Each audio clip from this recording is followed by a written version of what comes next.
My cousin bought a house and moved into the roughcast unit directly to save on rent. There isn't even a door in the house yet. While visiting my hometown, I decided to transform his bedroom into a roughcast Wabi Sabi style space using simple methods, aiming to keep costs down, ensure environmental friendliness, and allow for quick move-in. The floor was in a pretty bad state, but it wasn't a big issue. First, I cleaned the floor thoroughly. Then I prepared water and self-leveling cement mortar, mixed them evenly with a mixer, and spread the mixture. The overall thickness was about 3 millimeters. After spreading, it just needed to air dry for 48 hours. The positions of the two sockets beside the bed in the bedroom weren't ideal. I had to redraw the lines and cut grooves to move them to the sides of the bedside tables. Two of us worked together, one watered the area to reduce dust, and the other cut the grooves. After that, I used a power drill to chisel the areas for the wires.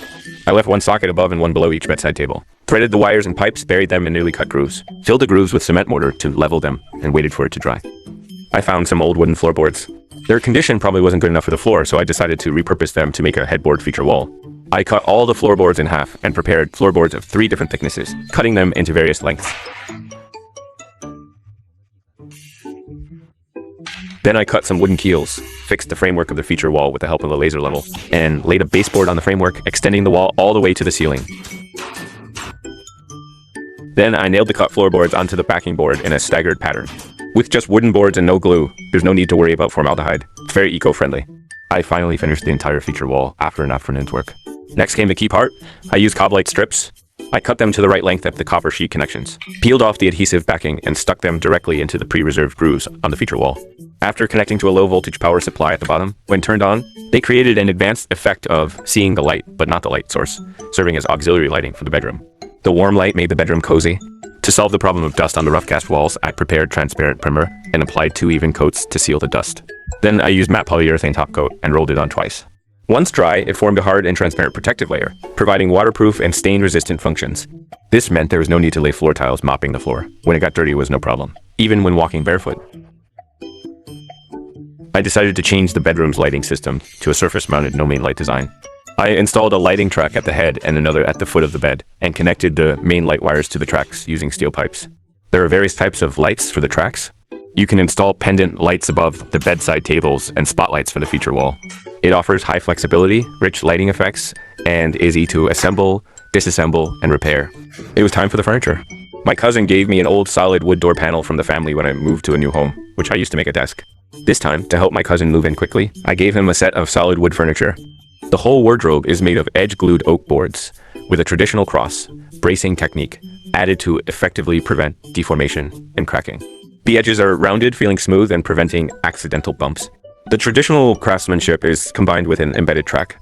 The sliding doors close with a damping function, giving a high-end feel.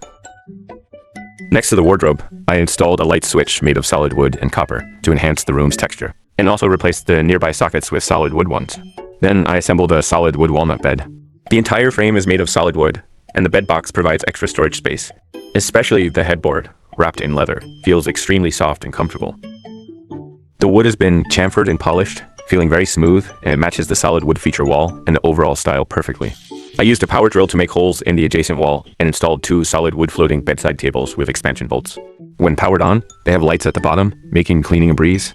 For the feature wall lights, I added a remote control module, which allows for wireless control of turning the lights on and off, just like an ordinary switch, and can be attached anywhere. I also needed to address the privacy issue. I installed a Roman rod on the window and chose a curtain of the same color scheme to match the overall soft furnishings. I changed the bedding to a comfortable cotton, linen set, placed a small rug to reduce the cold feel, and added some ornaments to enhance the atmosphere. The whole set of furniture, including the DIY feature wall, is made of solid wood. There was still some empty space next to the curtain, so I put a chair there. With a solid wood frame and warm gray fabric, it's perfect for daily use and relaxation. It looks especially nice with green plants and a floor lamp. Since there was no door in the bedroom yet, I hung a temporary curtain. This bedroom transformation is now complete. Following this approach, the rest of the house can be renovated while living in it. This roughcast Wabi Sabi style not only saves money, but also gets rid of all unnecessary decorations, avoiding over-renovation. It allows the most primitive materials to showcase their inherent beauty. Especially when paired with solid wood finished furniture, it's highly environmentally friendly. There's no need to wait, you can move in right after the renovation. That's all for today. See you next time.